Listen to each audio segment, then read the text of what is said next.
May nag-comment sa isa kong video, paano naman daw kung maputol o matanggal ang bobbin winder? Paano na magwa-wind ng bobbin? Hello, Sumates! Bago ko sagutin ang katanungang iyan, please subscribe to my channel and also feel free to comment and give this video a thumbs up. For today's video, sasagutin natin ang agam-agam ng isa sa ating Sumate. Paano nga ba kung sakaling maputol o matanggal ang bobbin winder? Paano na tayo magwa-wind ng bobbin? Ano na ang magiging option natin?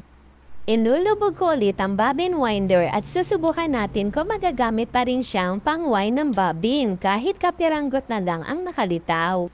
Ayan, kitang-kita na halos kapiranggot na lang ang natira sa bobbin winder.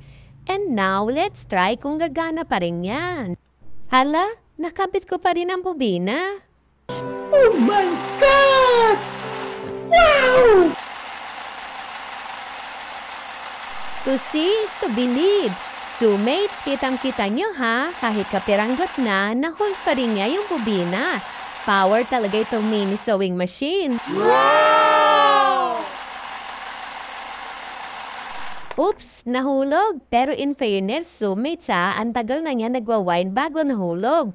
Pero kaya pa rin niya i-hold ulit ang bobina at magpatuloy sa pag-wind. Kita nyo? Yes! O ayan, Sumates. Kitang-kita nyo with your own eyes. Problem solved. Kahit putol na at kapirangkot na lang, may silbi pa rin ito to wind the bobbin.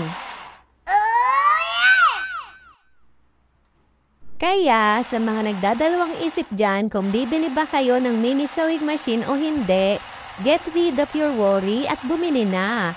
Yang worry nyo na yan ang sagabal sa sewing journey nyo.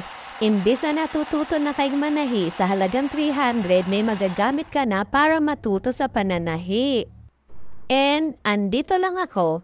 Just subscribe to my channel, So Simple Nanay, para mag-guide ko kayo sa paggamit ng mini sewing machine. Please like and share this video para makatulong sa iba. Thank you for watching!